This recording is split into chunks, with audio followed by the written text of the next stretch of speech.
안녕하세요 시청자 여러분, 오늘도 오만과 편견 채널을 찾아주신 여러분을 환영합니다. 오늘은 여러분들과 여가부 폐지에 대해서 다시 한번 얘기해 볼까 해요. 어제 신문 기사에 났는데요, 그 여가부 폐지를 위해서 정부가 조직 개편을 하고 있는 모양이 언론에서 이제 다루어지는 그런 내용이었어요. 저희가 그동안 여가부 폐지를 찬성한 입장에서 굉장히 사실 반가운 소식일 수도 있는데, 그 이면을 보니까 아직도 저희들이 원하는 것이 무엇인지 정부가 제대로 알고 있나? 이런 좀 의구심이 들기도 하고, 왜 많은 국민들이 여성가족부 폐지를 그토록 원했는지 그 부분을 다시 한번 우리가 상기시켜 드려야겠다라는 그런 생각으로 오늘 여성가족부 폐지에 대해서 이야기해 보도록 하겠습니다. 연변 보도 보고 어떤 생각을 하셨어요?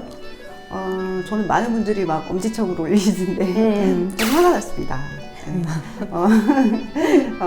실제로 찬성하시는 많은 분들께 그럼에도 불구하고 경종을 울린다는 차원에서 제 견해를 말씀드리면, 사실 여성가족부 홈페이지에 들어가면 조직도를 보실 수 있어요. 조직도에 보시면 장관 밑에 차관이 있고 여러 개 이제 실국이라고 하는데 실무부서가 있는 형태거든요.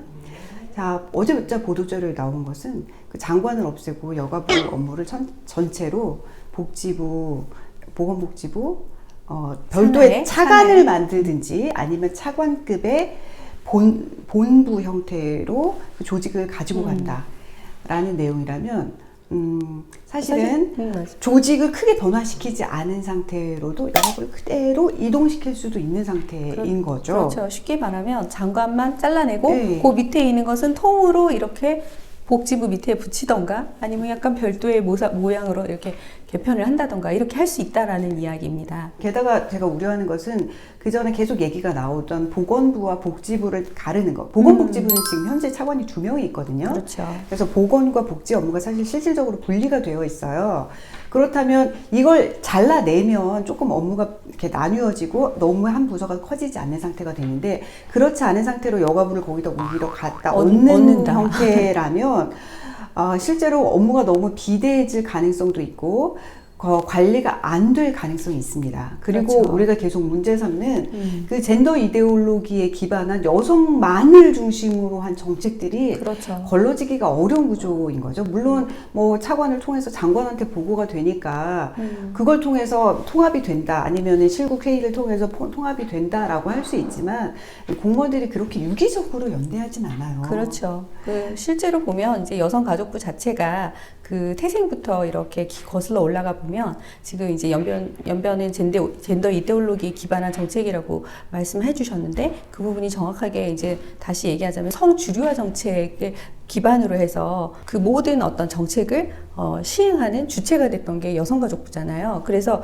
우리 국민들이 많이 그 불편함을 겪고 호소하고 있는 게 바로 이 성주류화 정책에 대한 부분이에요. 이 성주류화 정책에 따라서 성별 영향 평가라든지 성인지 교육이라든지 또 성인지 예산이라든지 이런 것들이 나오는데, 그 정책들을 시행하던 여성가족부를 우리가 없애달라고 이야기하는 것은 사실상 성주류화 정책을 완화해달라, 내지는 뭐 없애달라, 이런 어떤 국민적인 요구가 있었던 것이거든요. 근데 그것을 단순하게 이렇게 조직 개편을 통해서 장관을 없애고 뭐 부처를 이동하고 이름을 없앤다, 여성가족부 폐지라는 그 상징적인 의미만 가지고 가겠다는 것은 아닐까 하는 우려가 들더라고요. 그렇죠. 그래서 여성가족부 폐지했다? 그 다음은 또 여론을 수렴해볼게, 이런 형태로 책임을 회피하기 너무 좋은 상태거든요.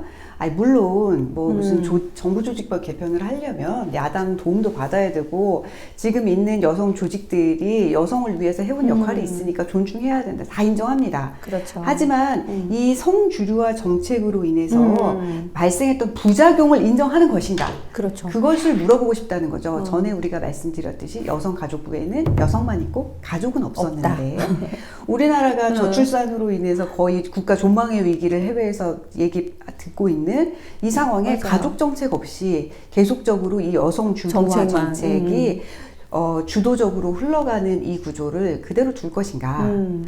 뭐 차차 하겠다. 아, 좋죠. 언제?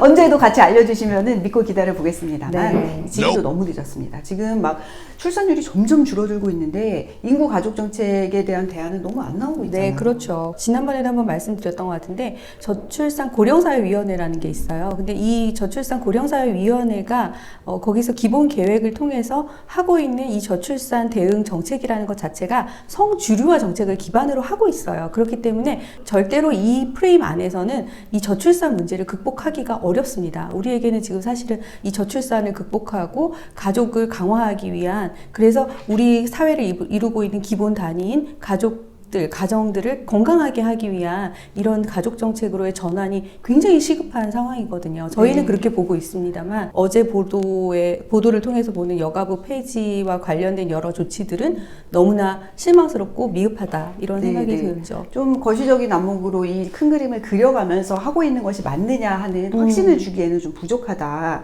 라는 말씀을 드리고, 혹시나 여성가족부가 폐지된다는 그 타이틀만으로 환호하시는 분들이 계시다면 우리는 계속 이걸 감시해야 됩니다. 우리는 감시자의 역할로 여론을 끌고 가지 않으면 어쩌면 그냥 이 여론이 형식화될 수 있다는 거죠. 그렇죠, 그렇죠. 우리가 여론으로 이용당하기 쉽다는 거예요. 그래서 우리가 이 흐름을 끌고 가기 위해서는 계속적으로 감시자의 역할을 하면서 우리는 아직도 목마르다, 부족하다라는 것을 분명하게 표시를 해줄 필요가 있다는 생각입니다. 우리가 원하는 것이 무엇인지 더 구체화하고 더 분명하게 해서 정말 그것이 이루어질 때까지 우리의 목소리를 함께 내는 것이 정말 중요한 시점인 것 같습니다. 사실 이제 여성가족부 폐지 타이틀만을 우리가 얻기 위한 공약이었다라고 하면 이거야말로 정치적이고 굉장히 현심성 공약이 될 수밖에 없거든요. 포퓰리즘. 네, 포퓰리즘을 이용한 그때 한참 그랬잖아요. 그렇죠. 뭐 이대 남들을 얻으려고 했다. 그렇게 정말 그런 결과밖에는 만들어내지 못하는 그런 상황이 되는 거거든요. 그래서 정부가 이런 실효성 없는 어떤 공약을 남발하는 것, 또 정치적으로 봤을 때도 결코 좋지 않고요. 그리고 우리 국민들이 이것을 주장했던 데는 그만큼 피로감이 높아지고 있고, 이것이 우리나라 현실에 큰 어떤 사회 전체에 큰 해악을 끼치고 있다는 점을 우리가 다시 한번 주목을 하면서 여성가족부 폐지 그 자체만 가지고 우리가 칭찬할 수는 없다. 잘했다고 환영할 수는 없겠다.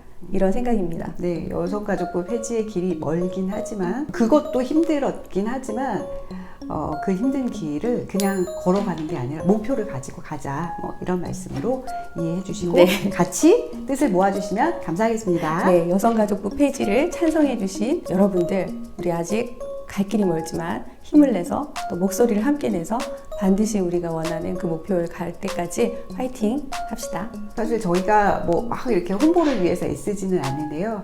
이제 좀 그런 홍보를 해야겠다는 생각이 조금 들었어요. 그래서 이 방송을 보고 계시는 여러분들께서 주변에 좀 알려주시고 같은 목소리를 가지고 우리 사회가 좀 더 건강하게 나아가는데 저희 채널이 기여할 수 있도록 응원 같이 보내주시면 좋겠습니다. 댓글과 좋아요도 눌러주시고요. 네, 오늘도 시청해주신 여러분 감사합니다. 감사합니다.